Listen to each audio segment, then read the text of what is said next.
Hello friends, so welcome to a new video. So ഇന്നത്തെ video എന്ന് പറയുന്നത് kitchen കാണുമ്പോൾ തന്നെ മനസ്സിലായിട്ടുണ്ടാവും, it's A cooking vlog. So ഇന്ന് ഉണ്ടാക്കാൻ പോകുന്ന ഐറ്റം ഗസ് ചെയ്യാൻ പറ്റുന്നുണ്ടോ? UK-ലും യൂറോപ്പിലുള്ള ആൾക്കാർക്ക് യെസ്, നത്തിങ്, നമ്മുടെ മുട്ട പപ്സാണ്. മലയാളികളുടെ ഇടയിൽ ട്രെൻഡ് ഔട്ട് ആയിക്കൊണ്ടിരിക്കുന്ന മുട്ട പപ്സാണ് നമ്മളിന്ന് ഉണ്ടാക്കുന്നത്.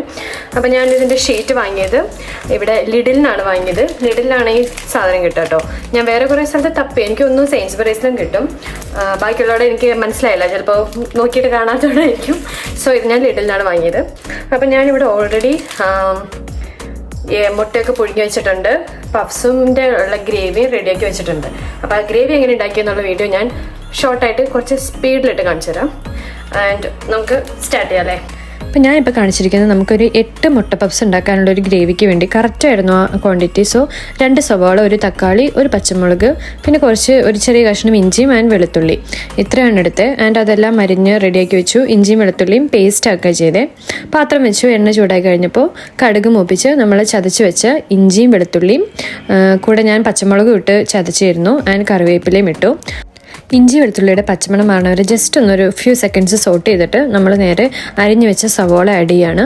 പിന്നെ സവോള ആസ് യൂഷ്വൽ നമ്മൾ ജസ്റ്റ് ഒന്നൊരു ഗോൾഡൻ ബ്രൗൺ ആവുന്നത് വരെ, നമ്മൾ ഗോൾഡൻ ബ്രൗൺ ആവണ്ട, ഒരു ഗോൾഡൻ കളർ ആവുന്നത് വരെ നന്നായി വഴറ്റുക. അതിന് പാകത്തിന് ഉപ്പിട്ട് കൊടുത്ത് അത് വഴറ്റിയെടുക്കുക. സവാള ഒരു ഗോൾഡൻ കളർ ആവുമ്പോൾ നമ്മൾ നേരെ പൊടികൾ ഇടുകയാണ്. അതായത് മഞ്ഞൾപ്പൊടി, മല്ലിപ്പൊടി, മുളക് പൊടിയും ആൻഡ് കുറച്ച് ചിക്കൻ മസാലയും, ഇത്രയാണ് ഞാൻ ചേർത്തത്. ആൻഡ് പൊടിക്കൊരു ഗരം മസാലയും ഇട്ടു ഒരു ഫ്ലേവറിന് വേണ്ടിയിട്ട്. ആൻഡ് ഇതിൻ്റെ ഒരു പൊടികളുടെ ഒരു പച്ചക്കുത്തൊന്ന് മാറുന്നത് വരെ നമ്മൾ ജസ്റ്റ് ഒന്ന് ഇളക്കിയിട്ട് അരിഞ്ഞു വെച്ച ഒരു തക്കാളി ഉണ്ടായിരുന്നല്ലോ, അതും ആഡ് ചെയ്തു. ആൻഡ് സവോള നന്നായി വെന്ത് ഉടയുന്നത് വരെ ഞാൻ തുറന്നു വെച്ച് തന്നെയാണ് വേവിച്ചത്. ഒരു മീഡിയം ഫ്ലെയിമിലിട്ട് ഞാൻ സവോള നന്നായി വഴറ്റി വരുന്നവർ വിട്ടു. ആൻഡ് ജസ്റ്റ് ഒന്ന് ഉപ്പുണ്ടോ എന്ന് നോക്കിയിട്ട് കുറച്ച് പാകത്തിനുള്ള ഉപ്പ് ഇട്ട് കൊടുത്തു.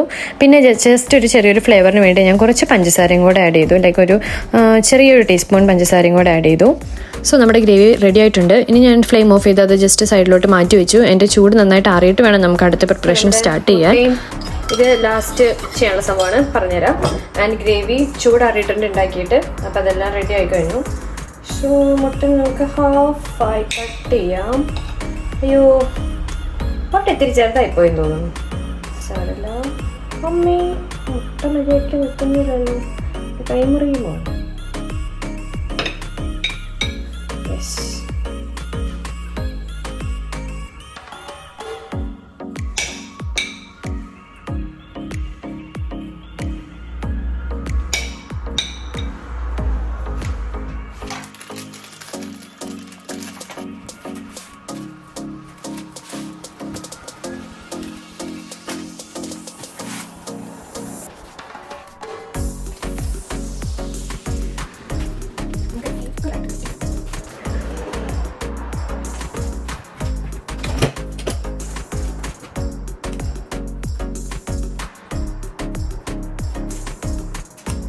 കേട്ടോ ചാറോടെ പൈസ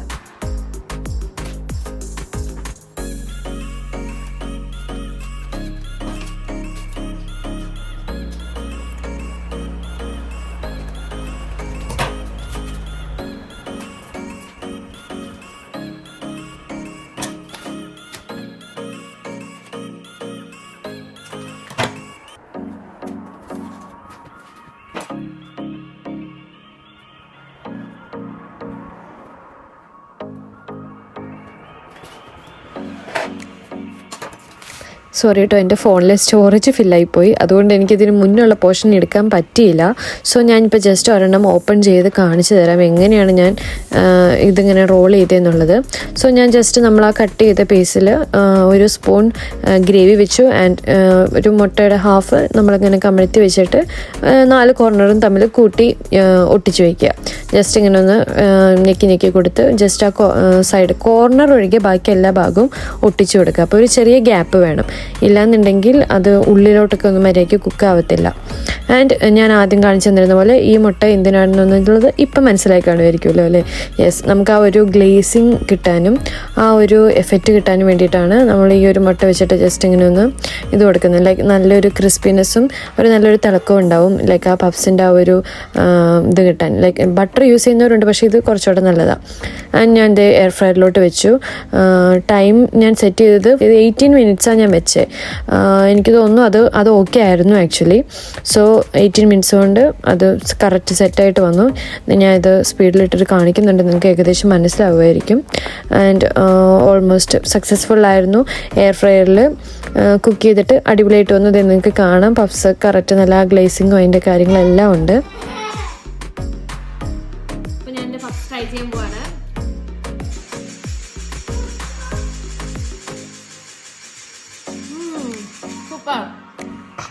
നാട്ടിൽ അതേ ടേസ്റ്റ് തന്നെ കേട്ടോ. പപ്സ് കഴിക്കുമ്പോൾ ചുണ്ടിക്കൂടൊക്കെ വരും, കാര്യമാക്കരുത്.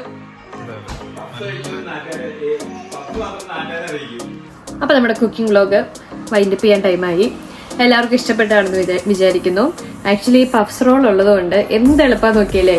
ഇല്ലെങ്കിൽ നമ്മൾ മാവിൻ്റെ കുഴയ്ക്കുന്നത് കറക്റ്റ് ആവണം, എന്തൊക്കെ കാര്യങ്ങൾ നമ്മൾ നോക്കണം. ഇതാകുമ്പോൾ ജസ്റ്റ് വാങ്ങുക, കട്ട് ചെയ്യുക, നമ്മുടെ മസാല ഉണ്ടാക്കുക, റോൾ ചെയ്യുക, ലൈക്ക് കുക്ക് ചെയ്യുക, അത്രയേ ഉള്ളൂ. എളുപ്പമാണ്. അപ്പോൾ ഇതിപ്പോൾ ഏറ്റവും ലാസ്റ്റ് ട്രൈ ചെയ്തിട്ടുണ്ടാവുക ഞാനായിരിക്കും ജോണി. ഇതിൻ്റെ വീഡിയോ ഇടുന്ന മിക്കവാറും ഏറ്റവും ലാസ്റ്റ് പേഴ്സൺ ഞാനായിരിക്കും. എങ്കിലും ഇതുവരെ ആരെങ്കിലും ട്രൈ ചെയ്യാത്തവരുണ്ടെങ്കിൽ ട്രൈ ചെയ്ത് നോക്കുക. നമുക്ക് നാട്ടിലൊരു ഫീലൊക്കെ കിട്ടും. അതിൻ്റെ കൂടെ ഒരു കട്ടനും കൂടെ ഉണ്ടെങ്കിൽ അടിപൊളിയായി. അപ്പോൾ ബൈ ബൈ. ഇനി അഥവാ നാട്ടിലുള്ളവർക്ക് ആർക്കെങ്കിലും ഉണ്ടാക്കുന്നുണ്ടെങ്കിൽ ഷീറ്റ് ഈ പഫ് ഷീറ്റ് കിട്ടുമോ എന്ന് നമ്മളൊന്ന് അന്വേഷിച്ച് നോക്കും കേട്ടോ.